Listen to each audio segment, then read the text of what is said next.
Alright, so I played a game recently called Beacon Pines. This is an extremely adorable little game, which is, in my opinion, overpriced for what it offers.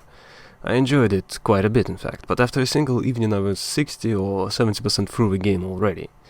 And there is no replayability. It feels like a labor of love, but I'm honestly curious whenever this would have been better off as a movie or a TV series. What's it about? Beacon Pines, the small town in the middle of nowhere, known for its fertilizer far and wide, until one year it all went awry. People were out of a job, some were lost, but none were hit as hard by this as Luca, the little deer boy who lost his father. It's been years since then, and now even his mother is nowhere to be seen. His grandmother is the only family he has left, but he doesn't give up and keep looking for adventure. What did I enjoy? The art style, just look at it. Just go to the store page and look at the screenshots. Good lord, is it cute.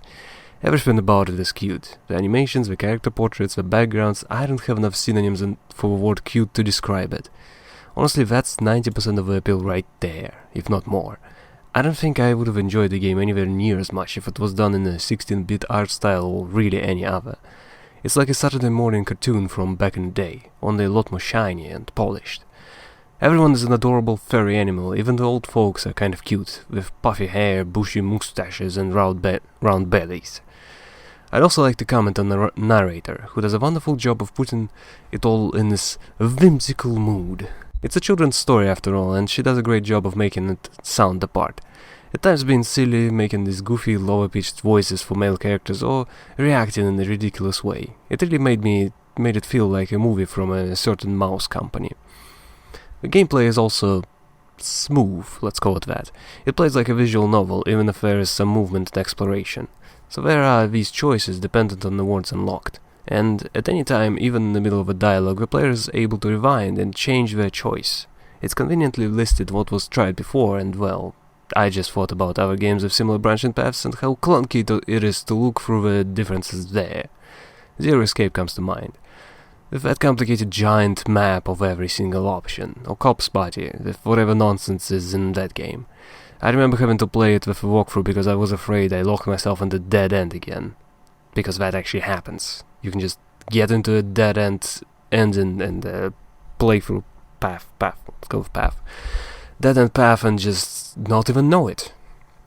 For whatever reason, they love making players repeat and go through very tedious experience when it comes to visual novels. Anyway, that is to say that this game had none of that. Quick, streamlined, clean. And a small little thing I'd like to mention is the control, which is to say that the game is again not playing nice with mouse and keyboard. I don't know what is wrong with developers and acting like mouse does not exist on PC, but there is still something to praise. The gamepad prompts don't have this stupid freaking Xbox prompts. I've never used it.